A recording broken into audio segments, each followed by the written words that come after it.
My name is Tal Ben-Shahar. I'm a student and teacher in the field of happiness studies. I'm the co-founder of the Happiness Studies Academy, and my most recent book is Happier No Matter What.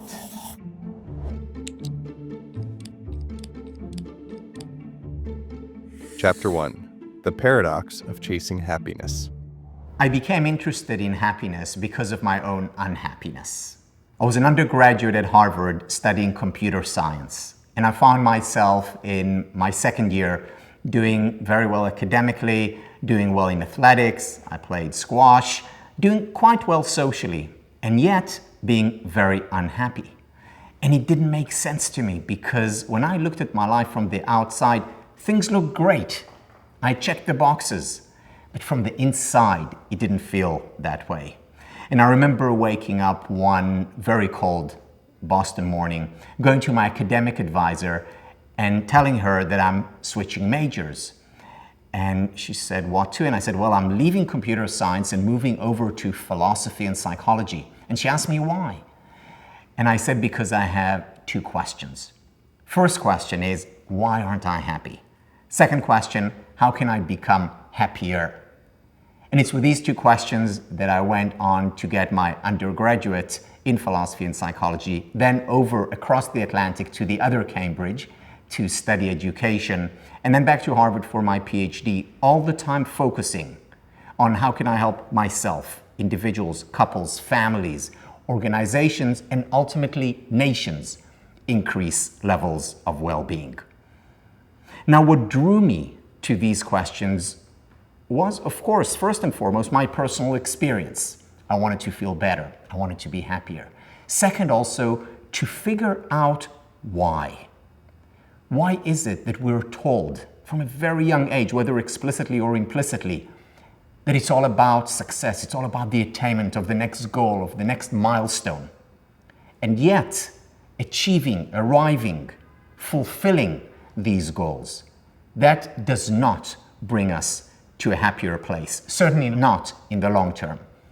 And I wanted to figure out what is it, if anything, can lead us to a better, happier, more fulfilled existence. And that is what I've been doing over the past 30 years, looking for answers. What prompted me to write Happier No Matter What is my desire to put together what the science of happiness has to teach us in difficult times. Whether we're going through a pandemic, whether it's a loss of a job, whether it's a dissolution of a relationship, whether it's a loss of a person. Because the science of happiness doesn't just help us become happier in good times, it also helps us better deal with difficulties, hardships, and struggles. Back in 2015, I was on a transatlantic flight when a question came to mind. And the question was, how is it that there is a field of study for psychology, which has been my field, philosophy, history, medicine, geography, you name it, and there is no field of study for happiness? Yeah, there is positive psychology, which is what I'd been studying for the past 20 years, but that's just the psychology of happiness. What about what philosophers like Lao Tzu or Aristotle had to say about happiness? What about what literature remarked on happiness, or neuroscience, or theology, or economics? Why isn't there a field, or rather an interdisciplinary field of study that looks at life's ultimate, highest goal, happiness? And I resolved on that flight to help create a field dedicated to the study of happiness. Why is studying happiness important? Well, there are two main reasons. The first reason is because happiness is good in and of itself. We all want to be happier or less sad. We all want those we love to be happier. So happiness is an end in and of itself. And then the second reason is that it is also a means toward other ends.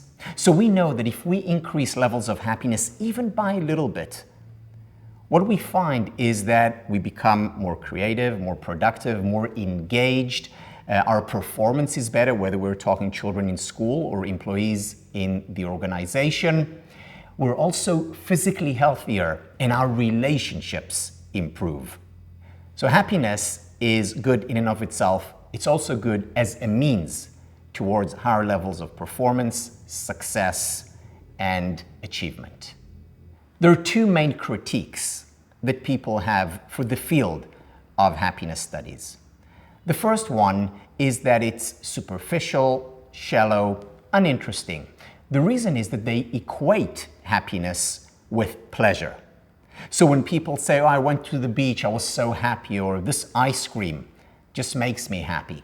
Well, that's not happiness. That is a small part of happiness. And the field of happiness studies includes pleasure, of course, as well as our ability to deal with painful experiences, as well as a sense of meaning and purpose, as well as cultivating healthy relationships, as well as intellectual development, curiosity. So happiness is much more than pleasure. The second critique of the field of happiness stems from the false understanding or expectation that a happy life means being happy all the time. That a happy life is a life devoid of painful emotions. It's not. It can never be. Part of a happy life is the necessary ups and downs, the vicissitudes of daily life. So learning to accept and even embrace painful emotions is an important part of a happy life, and the study of painful emotions is an important part of the field of happiness studies. Why is the science of happiness important in difficult times? To answer this question, we can draw on a very important concept that was introduced by New York University professor Nassim Taleb. Nassim Taleb talks about anti-fragility. What is anti-fragility? Anti-fragility is essentially resilience 2.0. So resilience 1.0 is a term taken from engineering. What it means specifically is that when we put pressure on a system, that system goes back, after the pressure is lifted, to its original form. So for example, you squish a piece of rubber, it goes back to its original form, it's resilient. Or a ball, you drop it down, it bounces back up, resilience. Anti-fragility takes this idea of resilience a step further.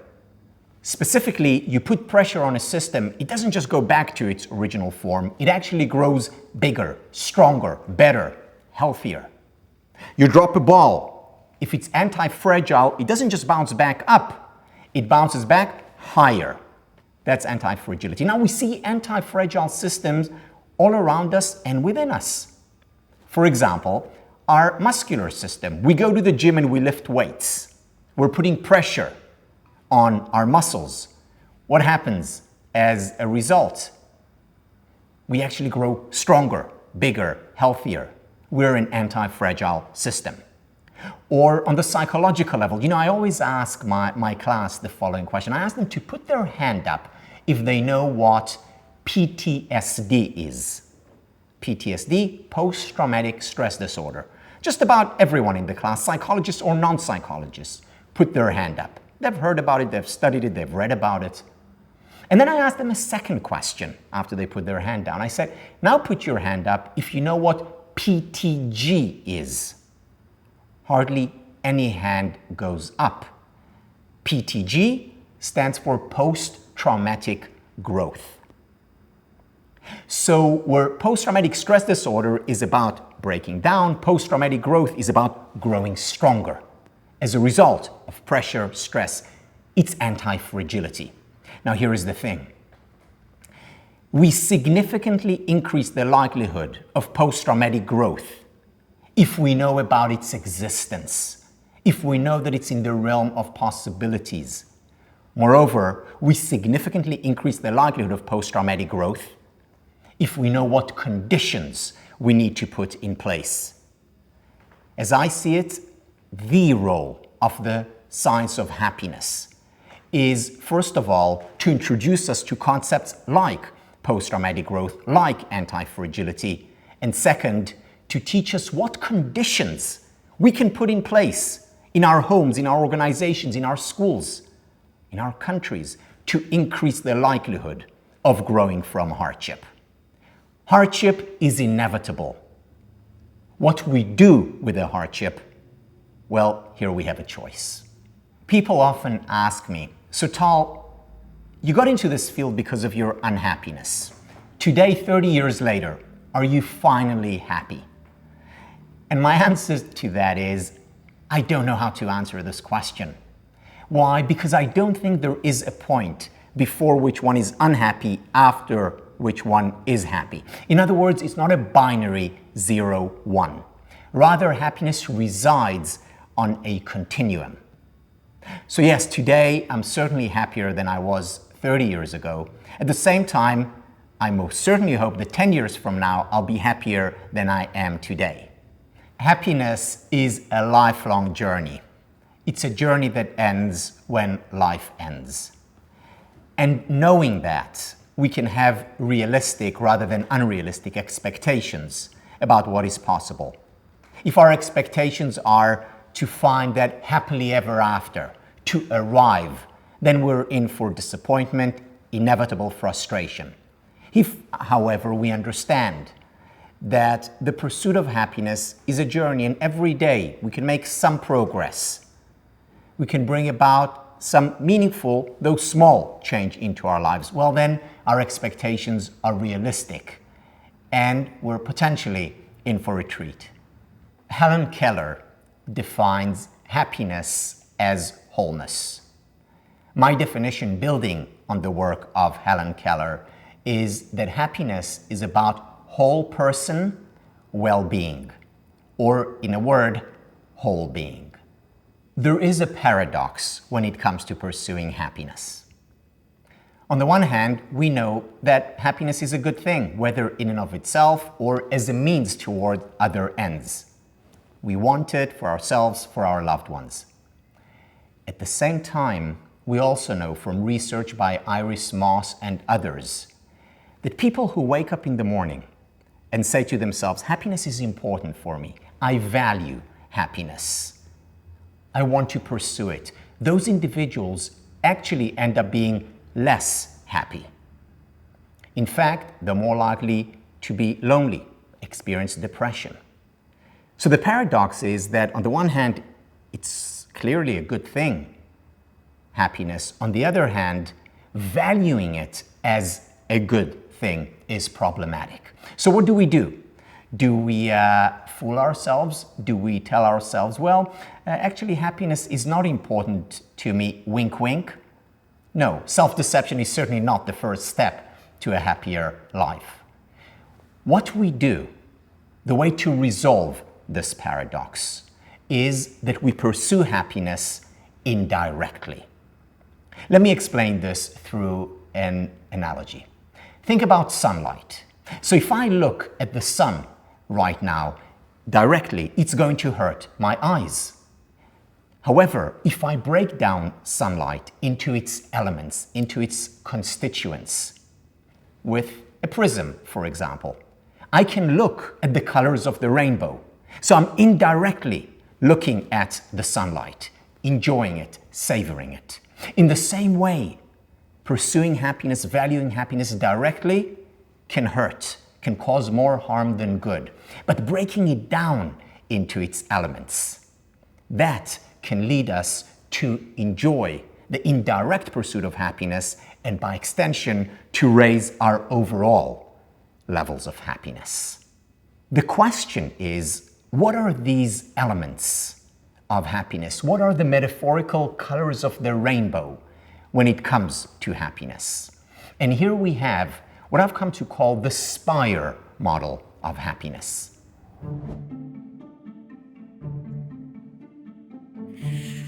Chapter 2, SPIRE, the 5 dimensions of well-being. SPIRE is an acronym that stands for spiritual well-being, physical well-being, intellectual well-being, relational well-being, and finally, emotional well-being. These 5 elements of happiness, spiritual, physical, intellectual, relational, and emotional, together create that sunlight, happiness and when we pursue these elements individually, whether it's spirituality, whether it's physical health, whether it's intellectual development, whether it's our relationships, when we cultivate pleasurable emotions, these are all ways of indirectly pursuing happiness. And thereby, we resolve the paradox of happiness.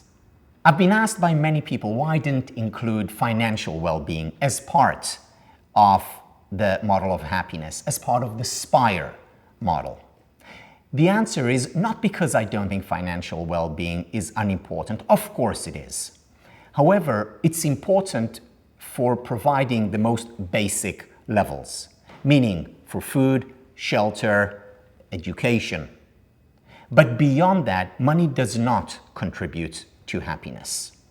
Moreover, the SPIRE elements are primary, fundamental, and it is by indirectly pursuing those SPIRE elements that we're actually more likely to enjoy financial well-being as a derivative of SPIRE.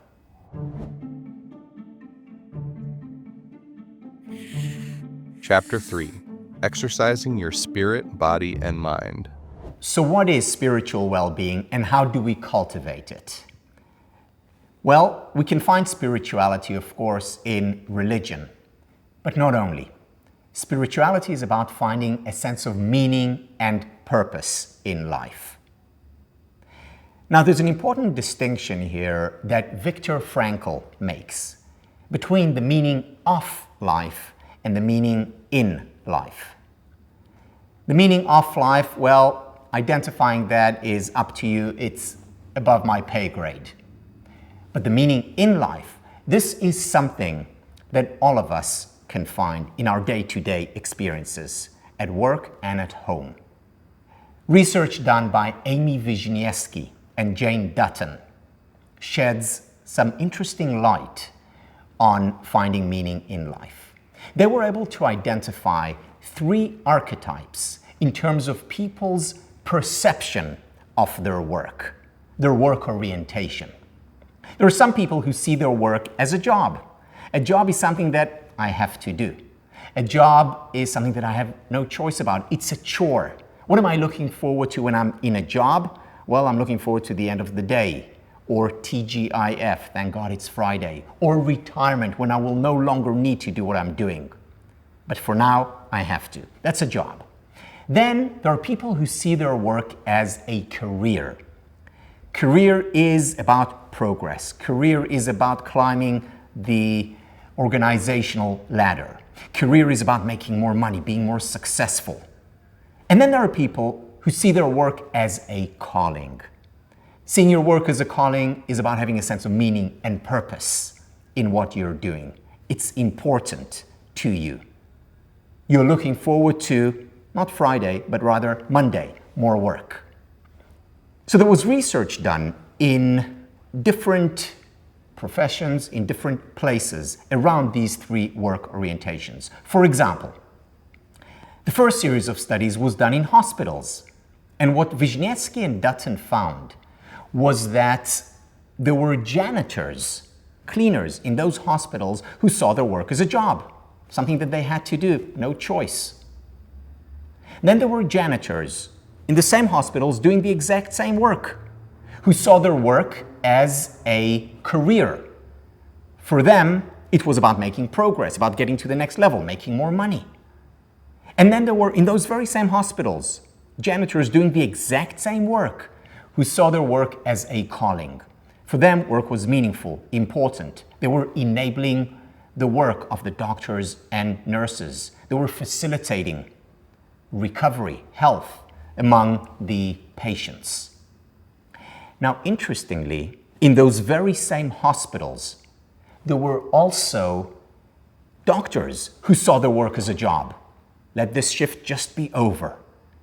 There were doctors in those very same hospitals who saw their work as a career, about making progress, climbing. And then there were doctors doing the exact same thing as others who saw their work as a calling. This is what they felt they were meant to do with their life.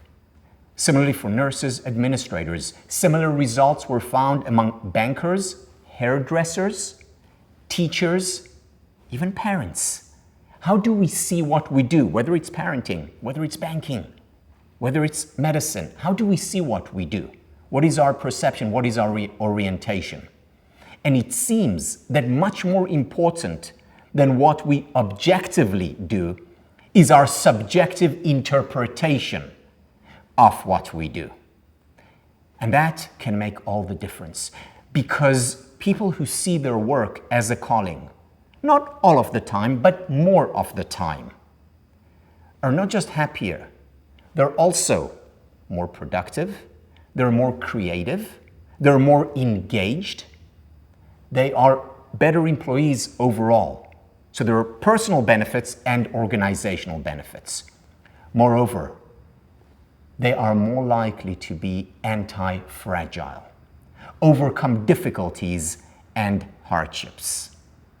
Why? As Nietzsche wrote 150 years ago or so, when you have a what for, every how becomes possible. If you wake up in the morning with a purpose, a calling, then you're more likely to overcome barriers that come in your way. My business partner, Angus Ridgway, is British, with a British sense of humor. So he was having lunch with his brother-in-law one day, and his brother-in-law is a cardiologist. Specifically, his expertise is the pacemaker. What he does is he puts pacemakers in, and then every few years he takes them out, changes the batteries, and puts them back in again. So Angus was having lunch with his brother-in-law when he said to him the following. He said, I suddenly understood what you do for a living. So his brother-in-law curiously asked, what do I do for a living? And Angus says to him, you change batteries. Now, his brother-in-law didn't even smile. He looked at him straight in the face and said to him, Angus, you're right. Some days I change batteries. Other days I save lives. Do I see my work as a job, as a chore? Or do I see it as a calling, as purposeful? So much of it depends on our orientation, on our focus, on our subjective interpretation of the objective reality. How can we help ourselves? How can we help our employees see more of our work as purposeful, as meaningful? How can we experience more spirituality in the workplace? Well, one thing that we can do is we can ask, whether ourselves or others, to write a calling description. We're often asked to write a job description, but why not focus on what it is in our work that is important, that is meaningful, that contributes to others, to the greater good, to the big picture? And when we start focusing on what it is that makes our work a calling, then we are more likely to experience our day-to-day as meaningful. We find meaning in life, if not the meaning of life. Here are a few questions that you can ask yourself to increase your levels of spiritual well-being. The first question is, what is meaningful to me in what I'm already doing? What matters? What's important in what I'm contributing? And then asking, how can I increase spiritual well-being in my life, in my work? What can I do day in and day out, even if it's something small, to increase the amount of meaning, the sense of purpose that I experience at work? Physical well-being is an important element of happiness, of the SPIRE model. Why? Because mind and body are one, interconnected. When it comes to physical well-being, perhaps the most important idea to look at is that of stress. Because long before the COVID-19 pandemic, we had the stress pandemic. The World Health Organization talks about stress as the silent killer. More and more organizations are struggling with stress and consequently with burnout and breakdown. So what do we do about stress? What can the science of happiness teach us? Well, the first thing that it teaches us is that all along we have been blaming the wrong culprit. Because stress, in fact, is not a problem. Stress, in fact, is potentially good for us. Let me explain. So let's go back to a physical analogy. When I go to the gym and I lift weights, what am I doing to my muscles? I'm stressing them. Now, is that a bad thing? Not at all. I go to the gym one day and then I go 2 days later and then after that again and I lift weights and I actually grow stronger, bigger, healthier. Our muscular system is an anti-fragile system. And to trigger it, stress is important. When do the problems begin? The problems begin when I go to the gym and I lift weights and a minute later, more weights and more weights and more weights. That's when I get injured. That's when I get weaker rather than stronger. The problem, therefore, is not the stress. The problem, rather, is the lack of recovery. Whether it's in the gym, physically, or in life, psychologically. You see, what healthy, happy, and successful people do is they experience stress just like everyone else does. The difference is that they punctuate their crazy busy lives with ample recovery. And when we have stress and recovery, that's when the anti-fragile system is triggered. If we only have one or the other, we do not grow stronger. In fact, we can break down, become fragile rather than anti-fragile. So what does recovery look like? What does recovery look like in the workplace? Well, we can talk about 3 levels of recovery: mini, mid, and macro levels of recovery. When it comes to mini recoveries, we can talk about a 15-minute break. That could include a cup of coffee or a walk or a conversation or a meal, but not a meal when our phone is on and we're doing work at the same time, because that's not recovery, that's simply more stress. Physical exercise can be a very powerful form of recovery from stress.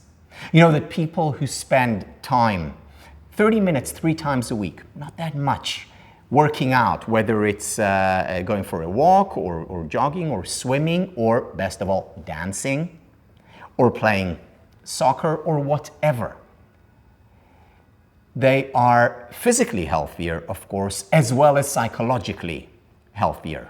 In fact, regular physical exercise works in the same way that our most powerful psychiatric medication works. So that's a good form of mini recovery. 3 deep breaths, 30, 40 seconds, 5 to 6 seconds in and 5 to 6 seconds out. That's a form of recovery. That shifts us from the fight or flight response to what Herbert Benson from Harvard Medical School calls the relaxation response. So there we have it, mini recoveries. When it comes to mid-level recoveries, getting a good night's sleep, or if you can't fall asleep, just lying down. Taking a day off. Even God needed a day off. I think there is an important message here for us mere mortals. And it turns out that God was right. People who take a day off are not just happier and healthier, they actually perform better at work. And then we have macro level recovery. J.P. Morgan once said, "I can do the work of a year in 9 months, but not in 12. I can do the work of a year in 9 months, but not in 12. Now, most of us don't have the luxury of taking 3 months off. But even a month off or a week off here and there can go a long way in triggering the anti-fragile system. For many people, for many employees, it's difficult to take time off, especially for type A's, ambitious individuals. Why? Because if I take time off, it means that I'm stopping, I'm slowing down at best. Well, think about the following analogy. You're a race car driver. You go around the track again and again and again. And then after 40 laps, you need a pit stop, but you refuse because you don't want to slow down. You don't want to stop. What happens? One of two things. Either you run out of fuel or your tires blow up. You know what that's called? Burnout, breakdown. And billions of people around the world are struggling with that. Not because of the stress, because of the lack of recovery. To increase our physical well-being, we do not need to, in fact, we cannot do away with stress. What we do need is to introduce more recovery into our life on the mini, mid, and macro levels. So ask yourself, what can I do today for recovery? Is it more exercise? Is it just having a meal while the phone is off and work is away with a friend? Is it going for a walk? Having a cup of coffee? Meditating, perhaps? What can I do to introduce mini recovery into my day-to-day?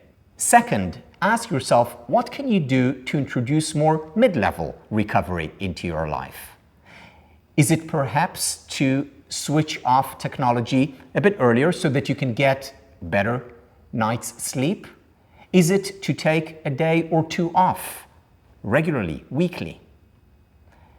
And finally, what can you do to introduce macro level recovery into your life? What kind of vacation do you want? What provides you with recovery? Is it lying down on the beach and doing nothing? Or maybe that's more stressful for you, and what you need is to climb mountains or read books or hang out with friends. You see, it is when we recreate that we create. Recreation leads to creation. As a manager, one of the most important things that you can do for your employees and for your organization is to encourage employees to take time off. First of all, by doing it yourself, leading by example.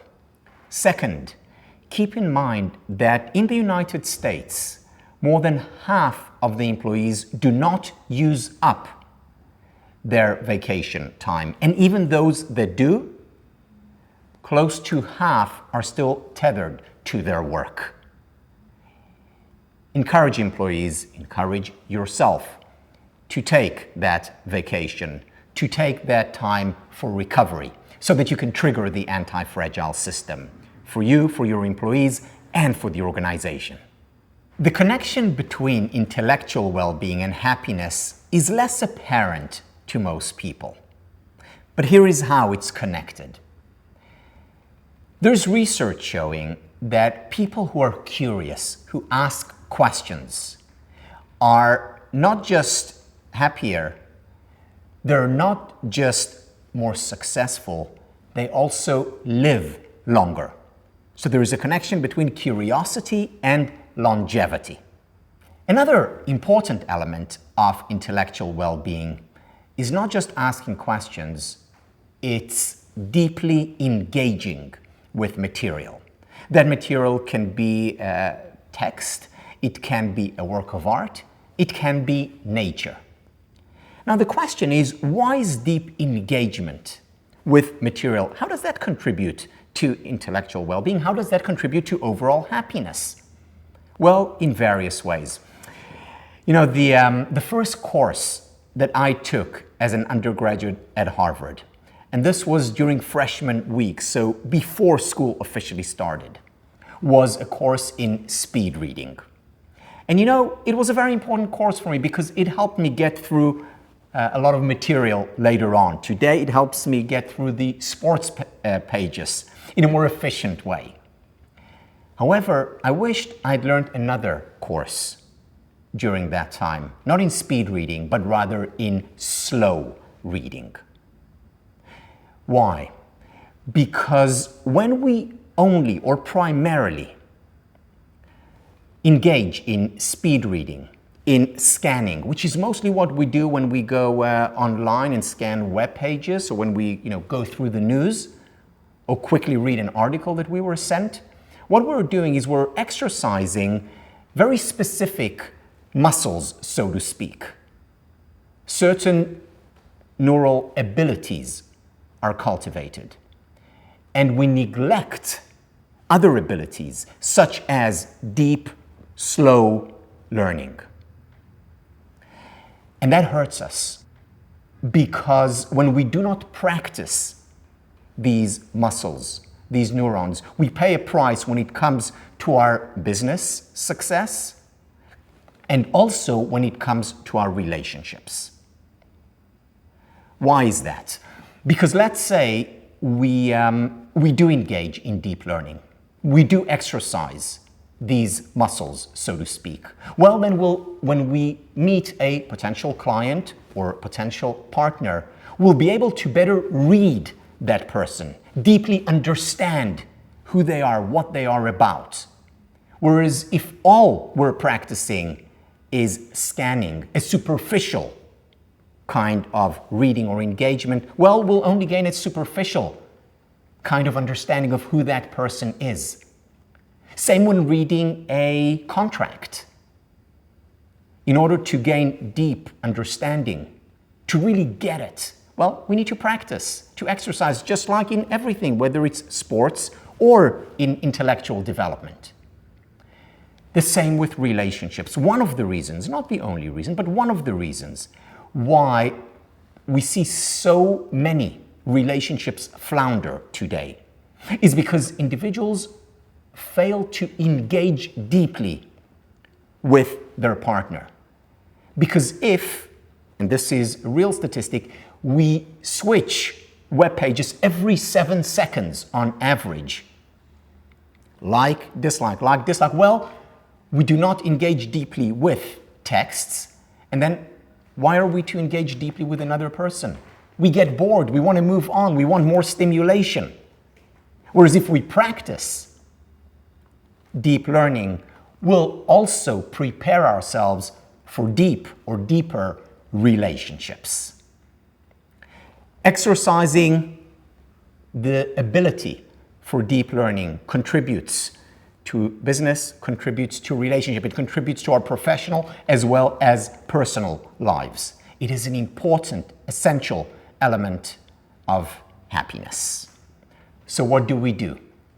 Well, spend a few minutes a day, a few hours a week engaging with text. Learn something that you're interested in, that you're curious about. And what you will find is that over time, neural pathways will connect and you will become better at it. Now, when I say it, I don't just mean at reading that text or engaging with that work of art, but better at engaging with people, with a business contract. You'll become more effective, more efficient. You'll become happier. Speed reading, being able to synthesize and integrate a lot of text, a lot of information is certainly important. At the same time, it's also important once in a while to slow down. It's important for a manager, for a leader to do it themselves and also to encourage their employees to do the same, to spend time, quality time, just analyzing a certain business case or perhaps a contract, or to read together and then analyze and discuss a literary piece or a poem. Now, these things seem tangential or perhaps unrelated to the day-to-day work. However, over time, what they do is cultivate better thinkers, cultivate more effective, more efficient, more productive, better employees. To identify what it is that we can engage with, whether a text, a work of art, or nature, we need to ask, what am I most curious about? What do I really want to learn? Now, when I say that to people, some of them say, well, I'm not really curious, or my child is not curious. And my answer to that is that it would be the same as saying, well, my child or I am not hungry. Well, you may not be hungry now, but you will be later. You may not be hungry for, broccoli and celery, but you are perhaps for chocolate and oranges. So identify what it is that you're curious about. It's in our genes. It's in our makeup to be curious, to want to learn. What do you want to learn? Identify it and then study it. And whatever it is, no matter the topic, it will have a trickle effect on other areas in your life, from your business to your relationships.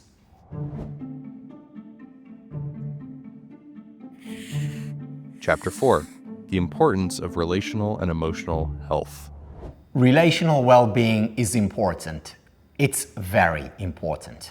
The number one predictor of happiness is quality time we spend with people we care about and who care about us. The number one predictor of health is the quality time we spend with people we care about and who care about us. And it turns out that the number one condition that we can put in place to increase the likelihood of anti-fragility, of growing through hardship, is the quality of our relationships. Now, interestingly, what kind of relationships we have or with whom matters less. For some people, the important relationship in their life is a romantic relationship. For others, it's their family or extended family. For others, it's friends. It can also be colleagues. But having supportive relationships in our lives matters a great deal for happiness, for health, for overall success at home and in organizations. Now, how do we cultivate strong, healthy relationships? Well, let me count the ways, or at least a few ways. Probably the most powerful intervention that we can introduce in our personal lives, in our organizations, is the power of giving. There's research showing that when we give, when we contribute, whether it's charity or kindness, something material or spiritual, we significantly increase levels of well-being, not to mention the fact that we create the conditions for healthy relationships. This turns out to matter a great deal for leadership. So back in the 1970s, Robert Greenleaf, an organizational behaviorist, was looking for the characteristic of extraordinary leaders. Now, extraordinary leaders are needed in extraordinary times, such as the times we're going through right now. So what is it about extraordinary leaders? The trait that he identified in them, whether they were religious leaders or political leaders or business leaders, was that they were servant leaders, saw themselves as serving. For example, Robert Greenleaf went back to the Bible. Moses, when was Moses picked by God? When Moses ran after a lamb and brought the lamb back to the flock. In other words, he was serving the lamb. Fast forward to the Christian Bible. Jesus came to earth to serve the people. Fast forward to the 20th century. Nelson Mandela spent 27 years in prison on Robben Island. He had some time to think about what he would say when, if he ever came out.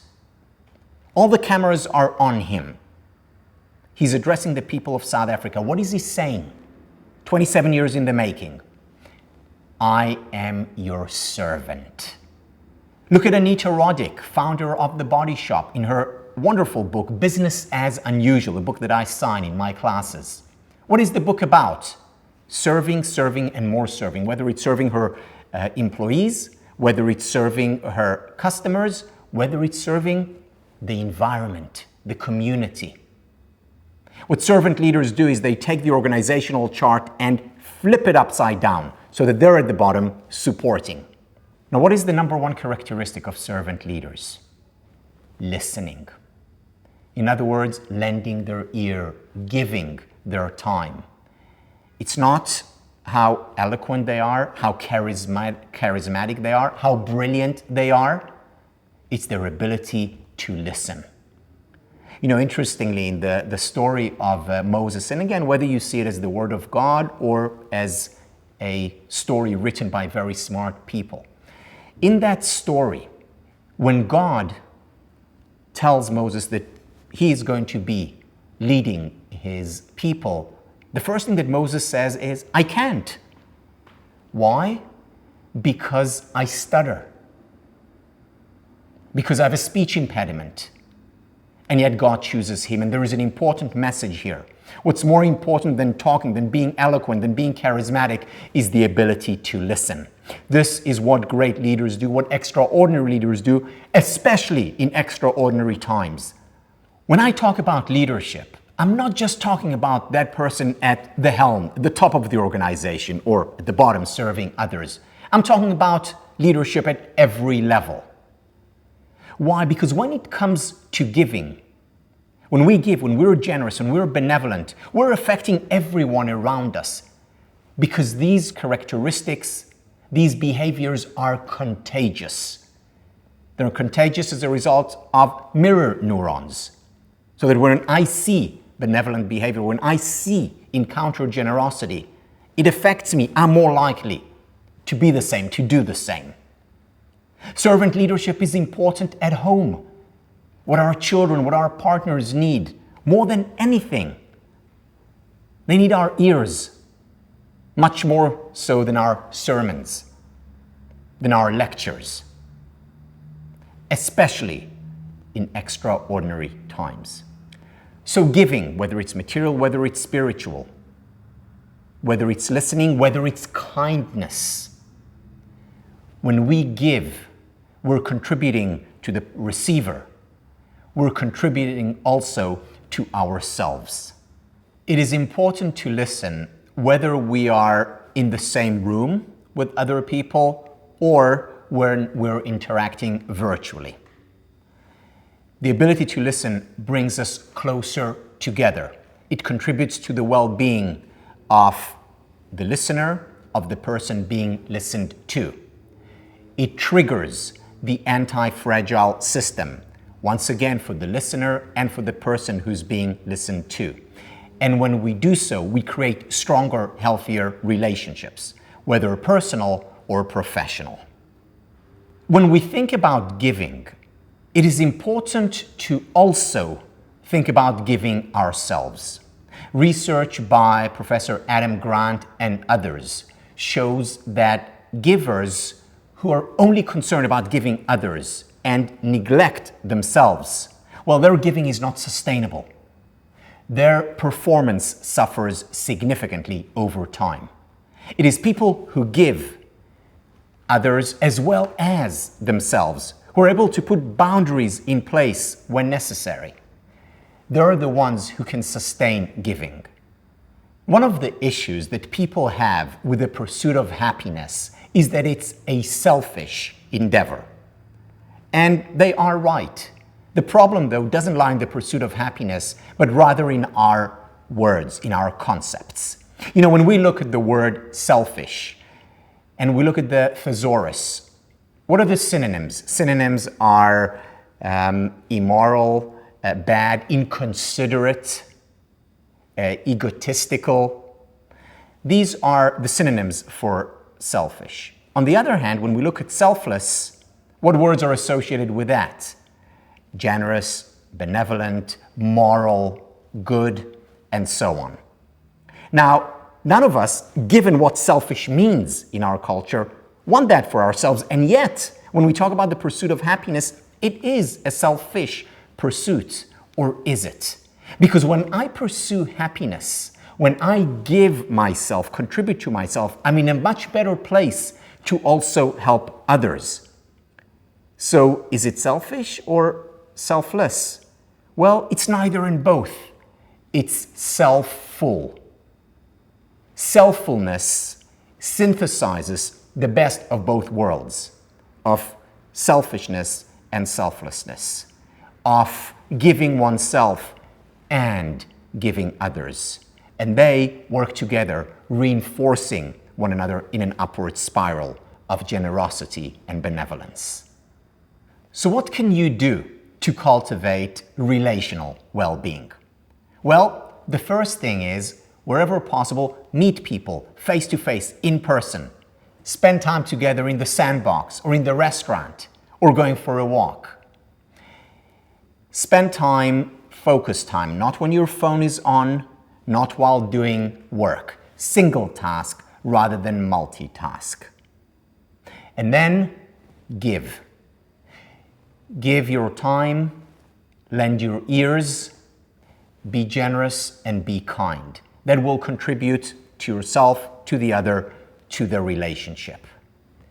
And then finally, ask yourself, where can I be open to receive? Because the other needs you to receive so that he or she can give. When it comes to emotional well-being, we need to think about, first, how do we deal with painful emotions? And second, how do we cultivate pleasurable ones? When it comes to painful emotions, they are an inevitable part of any life, including a happy life. In fact, there are only two kinds of people who do not experience painful emotions, such as sadness or anger or frustration or envy or anxiety. Two kinds of people. The first kind of people who don't experience painful emotions are the psychopaths. Second kind of people who don't experience painful emotions are dead. So if you experience painful emotions at times, it's actually a good sign. It means you're not a psychopath and you're alive. Good place to start. We can build on that. And it turns out that when we reject or try to reject painful emotions, any and all of them, we pay a very high price, because these emotions only go and intensify, they grow stronger. And paradoxically, when we embrace, when we accept painful emotions, they don't overstay their welcome. So accepting and embracing painful emotions is critical, is important for well-being. But once we accept painful emotions, how do we then cultivate pleasurable ones? I want to focus here specifically on the emotion of gratitude. You know, I've been keeping a gratitude journal since the 19th of September, 1999. Not because there was any research on it at that time, but because Oprah told me to do so on one of her shows. It turns out that Oprah was right. In 2003, a study came out on gratitude journaling.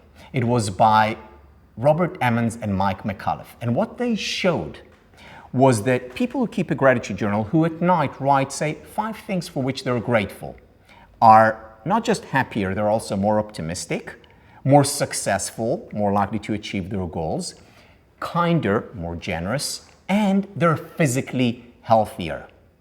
We do this as a family, around the dinner table, once a week, where we go around each one, and when we're with my parents, from grandparents to young children, each one saying, what am I grateful for that happened this week? It's a wonderful way to start a meal, and it contributes to overall well-being, not just in the here and now, but generally throughout the week. Now, it turns out that this also has impact in the workplace.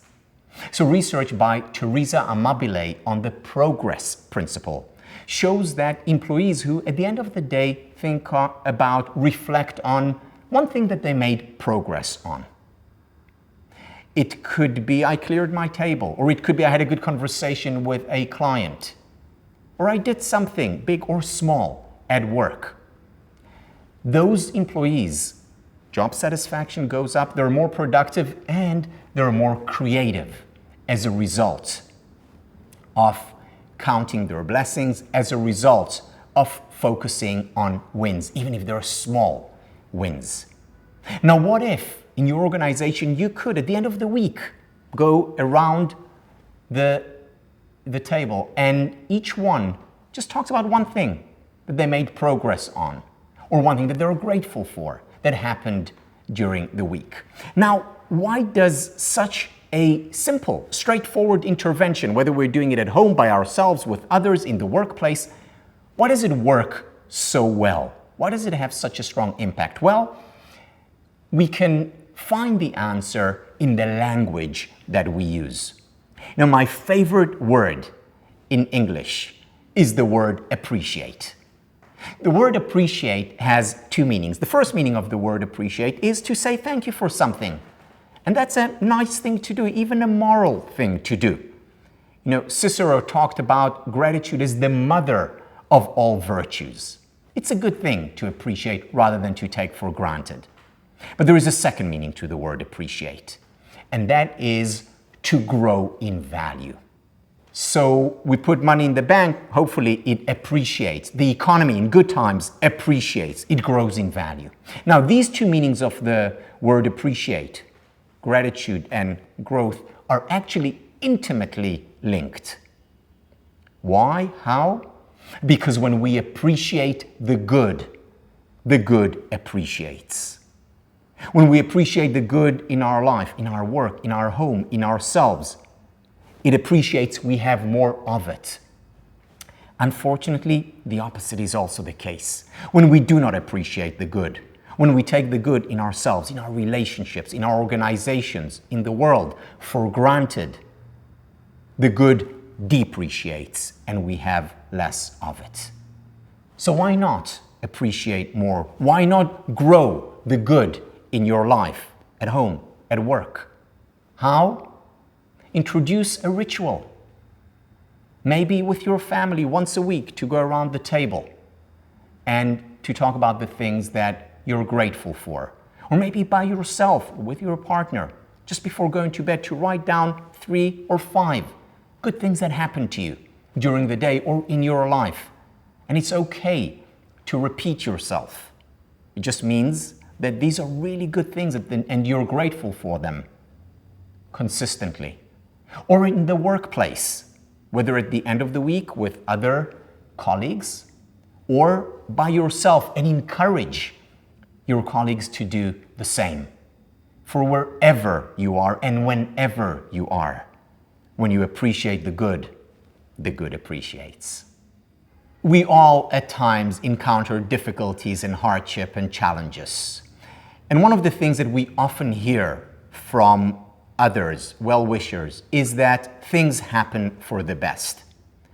Well, I must say, I don't fully buy this. I do not think that things necessarily happen for the best. However, I do know that we can learn to make the best of things that happen.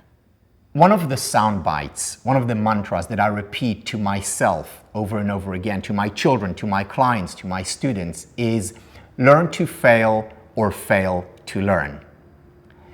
There is, unfortunately, no other way to learn and to grow. That's how we learn how to walk, by falling. That's how we learn to be better partners, through failing and making mistakes. That's how we learn to be better leaders, by making mistakes and learning from them. Learn to fail or fail to learn is the mantra or the marching order of great leaders. To help us implement the ideas within the SPIRE model, we can use the SPIRE check-in. And what we do then is identify where we are spiritually, physically, intellectually, relationally, and emotionally, and then ask questions around each one of these elements. Questions that can raise our levels of awareness about what we can do, what we ought to do if we are to climb higher. And the change does not need to be radical. Small changes make a big difference when consistently applied. Here are 5 things based on the SPIRE model that you can do to increase levels of happiness, of well-being, as well as success. First, ask yourself, what is meaningful in what I'm doing and how can I do more of it? Second, find times to recover in your daily life. If you're not exercising already, start doing so as a form of recovery. Third, find something that you're curious about, that you would like to read or learn, and engage in it. Spend an hour or 2 a week in deep learning. Fourth, switch off technology and spend quality time with people you care about and who care about you. Whether it's a meal, whether it's going for a walk. And finally, express gratitude. 5 things that you're grateful for a day can sometimes literally keep the doctor away. There is a double standard when it comes to cultivating happiness. You see, in every other endeavor in life, we understand that effort, investment, hard work are essential. That it's not enough to just read a book about tennis to become a great tennis player, or to learn about music to become a great musician. We need to practice. We need to put in the time. Similarly with happiness. It's not enough to read a book or hear a lecture or come up with an idea, as good as it may be, for us to become happier. It's a first step and an important first step. But then what we need to do is put in the work. Invest in finding meaning in what we do in life. Go out and exercise. Put time aside for recovery.